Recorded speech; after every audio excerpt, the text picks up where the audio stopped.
इस वीडियो में हम क्या देखेंगे। इस वीडियो में हम देखेंगे कि हमने पिछले वीडियो में देख लिया था ऑक्सीकरण अवस्थाएं कि बड़े तत्व होते हैं वो क्या दिखाते हैं +1 ऑक्सीकरण अवस्था दिखाते हैं, जबकि जो छोटे तत्व होते हैं वो क्या दिखाते हैं, जैसे एल्यूमिनियम वगैरह क्या दिखाते हैं +3 ऑक्सीकरण अवस्था दर्शाते हैं। नेक्स्ट स्लाइड देखते हैं। नेक्स्ट स्लाइड में क्या लिखा है, इन तत्वों के त्रिसंयोजी अवस्था में अणुओं के केंद्रीय परमाणु के चारों ओर इलेक्ट्रॉन की संख्या कितनी होती है, 6 होती है। जैसे Bf3 बोरॉन के अंदर केंद्रीय परमाणु के चारों ओर इलेक्ट्रॉन कितने हैं, 6। ऐसे इलेक्ट्रॉन न्यून अणु स्थायी इलेक्ट्रॉन विन्यास प्राप्त करने के लिए एक इलेक्ट्रॉन युग्म ग्रहण करके लुईस अम्ल के समान व्यवहार करते हैं।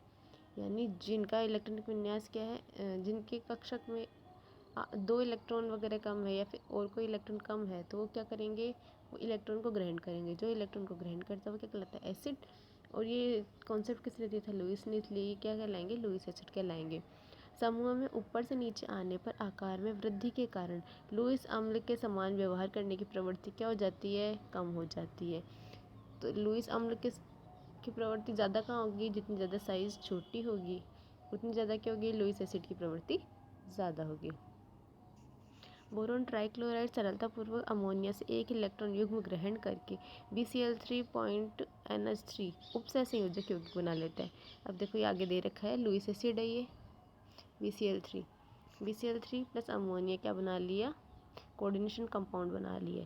इसी तरह जो AlCl3 होता है तो चतुष्फल के द्विलक बनाकर स्थायी रहता है, क्योंकि इसमें भी इसके क्या है, अष्टक पूर्ण है। ठीक है, तो एल्यूमिनियम किसने बंध बना रहा है, 6 क्लोरीन के साथ बंध बना रहे हैं, 2 एल्यूमिनियम।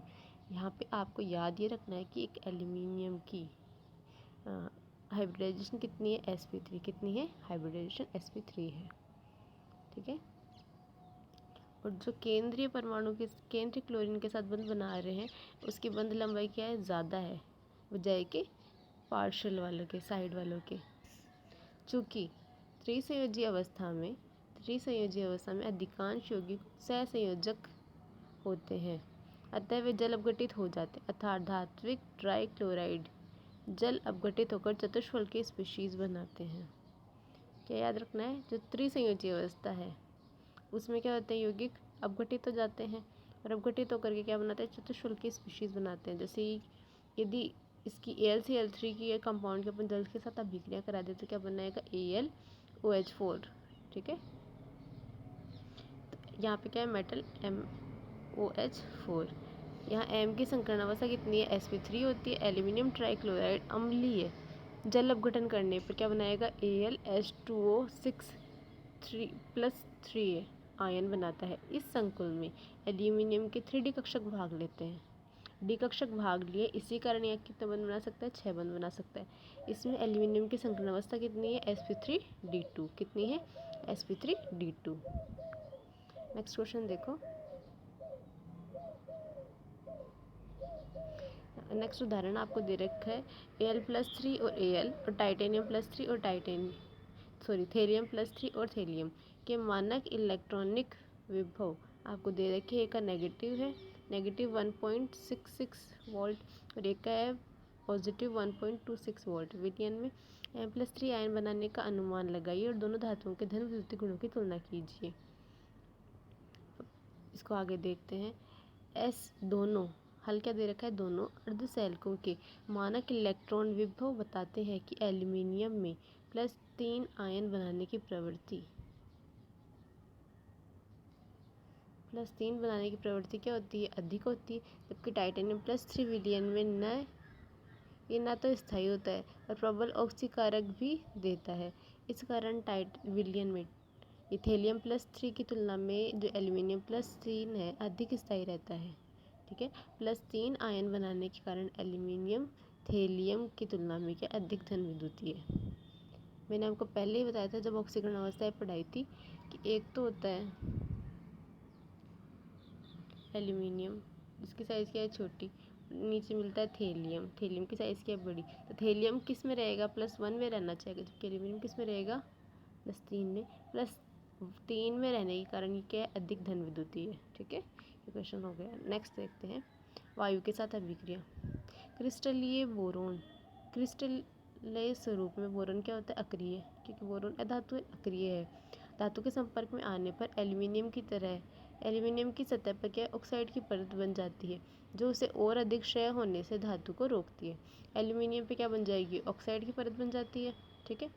अक्रिस्टलीय बोरोन और एल्यूमिनियम वायु के संपर्क में आने पर क्रमशः क्या बनाते हैं? B2O3 और Al2O3 बनाते हैं। उच्च ताप पर ये डाई नाइट्रोजन के साथ क्रिया करके नाइट्राइड बनाते हैं। आपने उच्च ताप दे दिया तो ये क्या करेंगे? नाइट्रोजन के साथ तो क्रिया कर लेंगे और क्या बनाएंगे? नाइट्राइड। जैसे दोनों रिएक्शन दे रखी है, एक ही जगह यहाँ पे कोई मेटल या फिर ये समूह 13 के सदस्य रख सकते हैं। तो ये ई ऑक्सीजन के साथ रिएक्शन करेगा, क्या बनाएगा? E2O3 बनाएगा। और नाइट्रोजन के साथ रिएक्शन करेगा तो क्या बनेगा? EN बनाएगा, नाइट्राइड बनेगा। ठीक है। आगे समूह में नीचे जाने पर इनके ऑक्साइड की प्रवृत्ति क्या होती है? चेंज होती रहती है। बोरोन ट्राई ऑक्साइड अम्लीय प्रकृति के होते हैं, क्षारीय ऑक्साइड से क्रिया करके धात्विक बोरेट बनाते हैं। जबकि एल्यूमिनियम और गैलियम के ऑक्साइड कैसे होते हैं? उभयधर्मी प्रकृति के होते हैं। जबकि इंडियम तथा थेलियम के ऑक्साइड कौन सी प्रकृति के होते हैं? क्षारीय प्रकृति के होते हैं। अब देखो मैंने ये सारणी बताई थी आपको, मैंने सारणी में मेंशन कर भी रखा है। बोरोन कैसे बनाएगा ऑक्साइड? अम्लीय बनाएगा। एल्यूमिनियम और गैलियम कैसे बनाएंगे? उभयधर्मी बनाएंगे, उभयधर्मी बनाएंगे। और इंडियम और थेलियम कैसे बनाएंगे? क्षारीय ऑक्साइड बनाते हैं। ठीक है। आगे अम्ल और क्षार के साथ क्रिया। बोरोन अम्ल व क्षार के साथ कोई क्रिया नहीं करता। क्यों? क्योंकि ये अधातु है और अक्रिय है।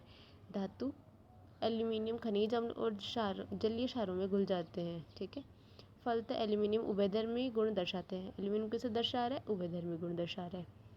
एल्यूमिनियम तनु HCl के साथ क्या देता है? डाईहाइड्रोजन निष्कासित करता है। ये एल्यूमिनियम है, HCl के साथ रिएक्शन कर रहा है और क्या दे रहा है? Al+3 Cl- और H2 गैस डाईहाइड्रोजन दे रहा है। ध्यान क्या रखना है आपको? जब भी एल्यूमिनियम एसिड से रिएक्शन करेगा तो क्या देगा? हाइड्रोजन गैस निष्कासित करेगा। जबकि सांद्र नाइट्रिक अम्ल Al एल्यूमिनियम की सतह पर ऑक्साइड की सतह बनाकर उसका निष्क्रिय कर देता है। एल्यूमिनियम जलीय क्षारों के साथ क्या देता है? डाईहाइड्रोजन देता है। यानी एल्यूमिनियम होता है वो चाहे अम्ल के साथ रिएक्शन कराओ चाहे क्षार के साथ रिएक्शन कराओ, दोनों ही परिस्थितियों में हाइड्रोजन गैस क्या करता है? निष्कासित करता है। ये चीज़ आपको याद रखनी है। आगे हैलोजन के साथ क्रिया। थेलियम I3 को छोड़कर समूह 13 के तत्व हैलोजन से क्रिया करके ट्राईहैलाइड बनाते हैं। ठीक है। क्या बनाते हैं? ट्राईहैलाइड EX3 बनाते हैं। Next निर्जलीय aluminium. क्वेश्चन देखो 11.2। निर्जलीय एल्यूमिनियम क्लोराइड की बोतल के चारों तरफ श्वेत धूम बन जाता है। क्यों बन जाता है? देखो हल क्या दे रखा है? निर्जलीय एल्यूमिनियम क्लोराइड वायुमंडलीय नमी के साथ आंशिक रूप से जल अपघटित होकर HCl गैस निष्कासित करता है। यह नमी युक्त HCl श्वेत धूम के रूप में दिखाई देती है। यानी जो एल्यूमिनियम क्लोराइड की बोतल होगी, किसकी? जो एल्यूमिनियम क्लोराइड की बोतल होगी उसके चारों तरफ श्वेत धूम क्यों दिखता है? क्यों दिखता है भाई? क्योंकि इसमें एल्यूमिनियम क्लोराइड क्या करता है? HCl के साथ क्या करेगा? रिएक्शन करके जो आंशिक रूप से क्या हो जाता है? अपघटित हो जाता है। जो HCl के कारण ये होता है ये श्वेत धूम। आपको क्या याद रखना है? आपको ये ध्यान रखना है कि HCl के कारण क्या होता है? श्वेत धूम मिलता है, सफ़ेद धुआं मिलता है। आगे बोरोन की प्रवृत्ति और असंगत व्यवहार।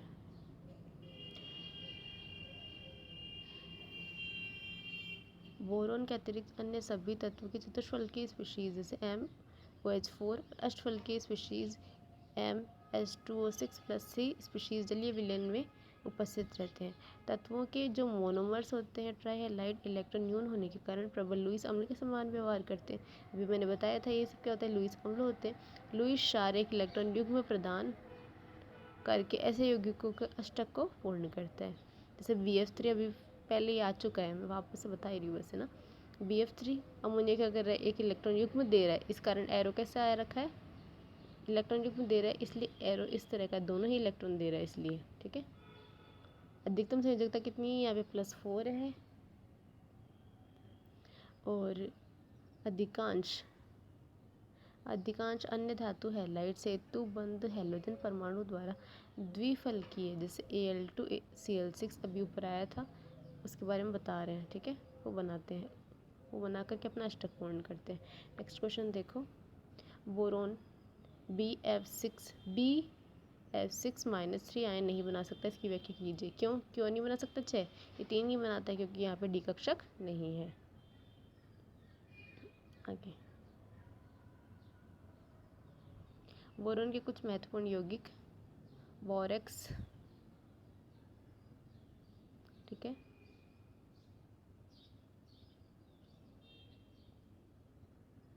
बोरेक्स के बारे में पढ़ लेते हैं। इसका फॉर्मूला कितना है?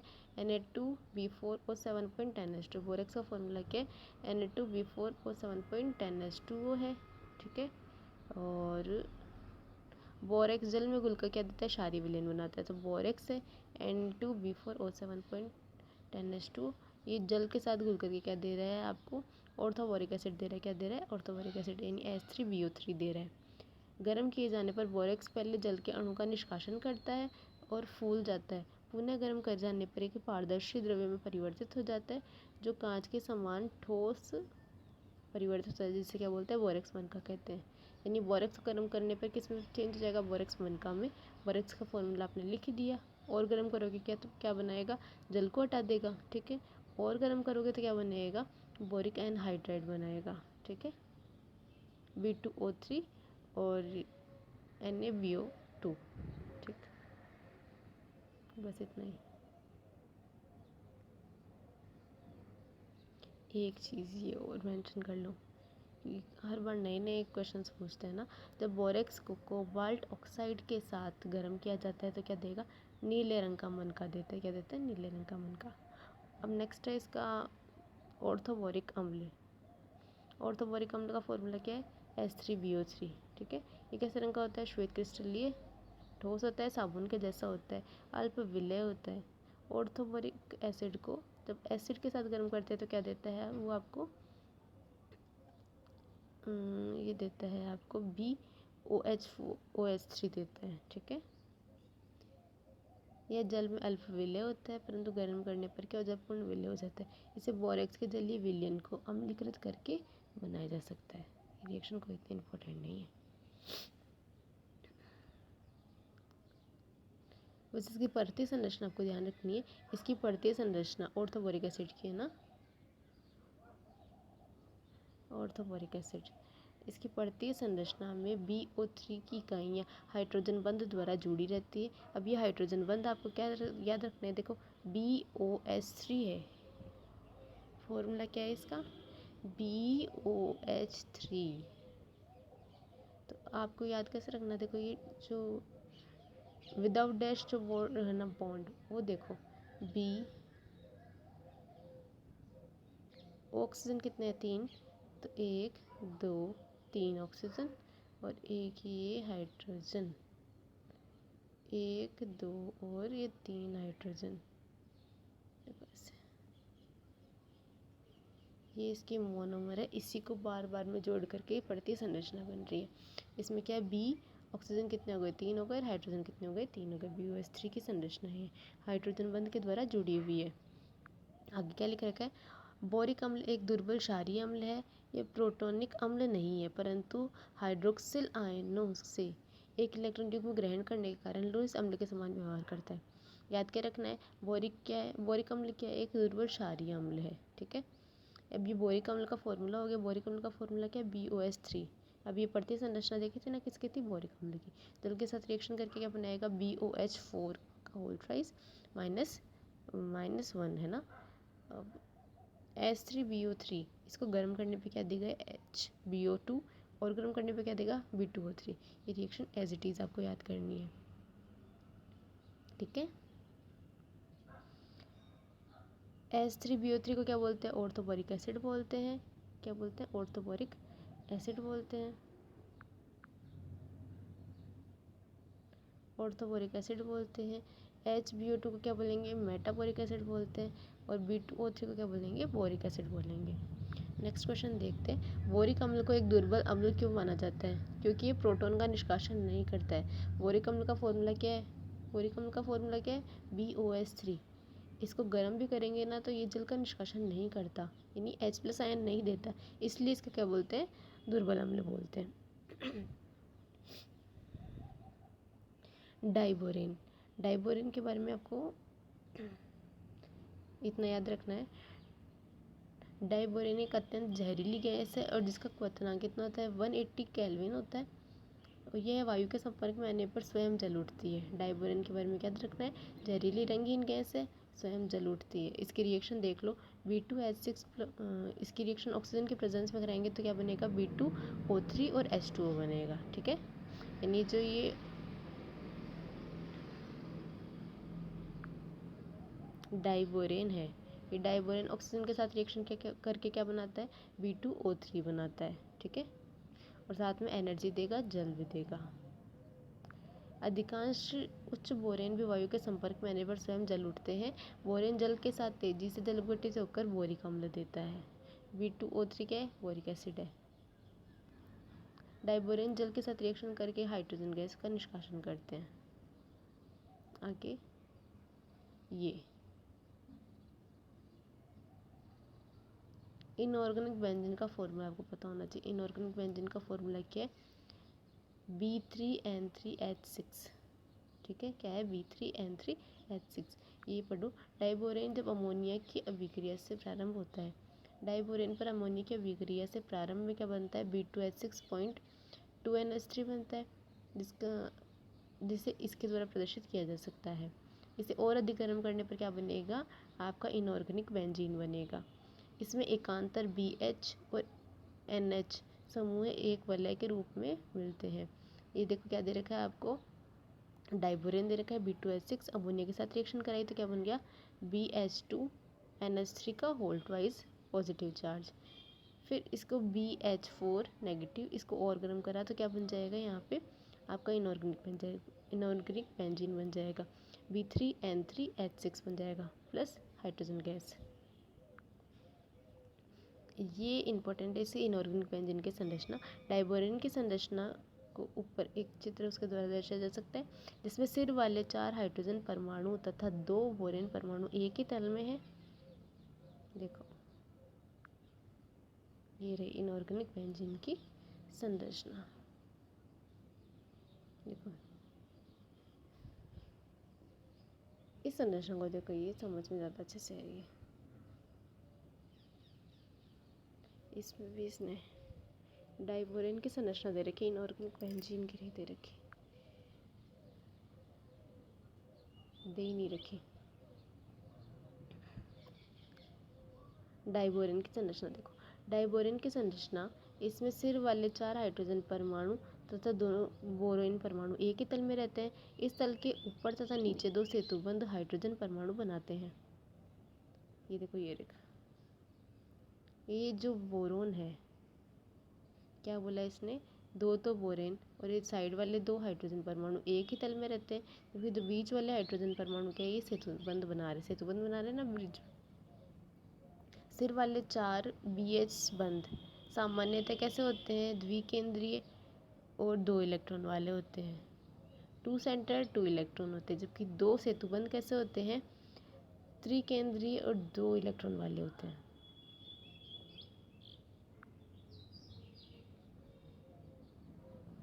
साइड वाले कैसे होते हैं, 2 सेंटर 2 इलेक्ट्रॉन, और बीच वाले कैसे होते हैं, 3 सेंटर 2 इलेक्ट्रॉन होते हैं। ठीक है, इस संरचना आपको ध्यान रखनी है। बीच वाले बंध को अपन क्या बोलते हैं, बनाना बॉन्ड भी बोलते हैं। ब्रिज बॉन्ड को क्या बोलते हैं, बनाना बॉन्ड भी बोलते हैं।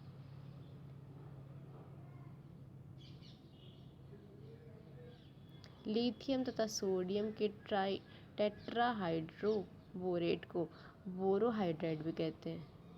किसको कहते हैं, लिथियम और जो सोडियम है के टेट्राहाइड्रोबोरेट को बोरोहाइड्राइड भी कहते हैं। इन्हें धातु हाइड्राइड की डाई एथिल ईथर की उपस्थिति में डाइबोरेन से अभिक्रिया करके बनाया जा सकता है। यानी जब लिथियम या फिर सोडियम हाइड्राइड की डाइबोरेन से रिएक्शन कराएंगे तो क्या बनेगा, बोरोन हाइड्राइड बनेगा। ठीक है, बस इतना ही काम का है ये तो। आगे देखते हैं, बोरोन, एल्यूमिनियम तथा इनके यौगिकों के उपयोग क्या है? उच्च गलनांक, निम्न घनत्व और निम्न विद्युत चालकता, अत्यधिक कठोर। बोरोन क्या है? अधातु है, अक्रिय है। इसका मतलब इसका गलनांक क्या है? काफ़ी ज़्यादा उच्च है, घनत्व निम्न है, विद्युत चालकता भी नहीं है, इसलिए वैसे ही अक्रिय है। अत्यधिक कठोर होने के कारण बोरेन के अनेक अनुप्रयोग है। बोरोन तंतु का उपयोग किसमें करते हैं? बुलेट प्रूफ जैकेट बनाने में करते हैं, वायुयान के हल्के पदार्थों को बनाने में करते हैं। और जो बोरोन 10 का समस्थानिक है, इसका उपयोग न्यूट्रॉन अवशोषण की विधि में करते हैं। धात्विक बोरेन का उपयोग प्रोटेक्टिव शील्ड बनाने में करते हैं, नियंत्रक छड़ों का उपयोग छड़ बनाने में करते हैं। और बोरेक्स और बोरिक एसिड का उपयोग पायरेक्स बनाने में, ग्लास फाइबर बनाने में करते हैं।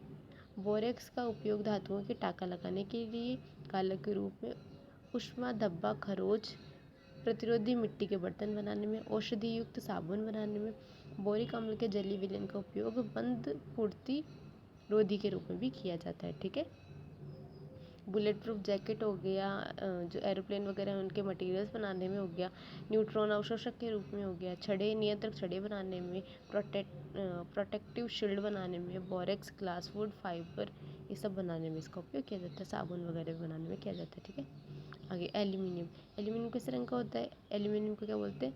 सिल्वर वाइट भी बोलते हैं, श्वेत रजत भी बोलते हैं। ये कैसा होता है? वैद्युत और ऊष्मीय चालकता उच्च होती है, भार भी क्या होता है इसका? ज़्यादा होता है। और इसकी चालकता, एल्यूमिनियम की चालकता कॉपर से भी ज़्यादा होती है।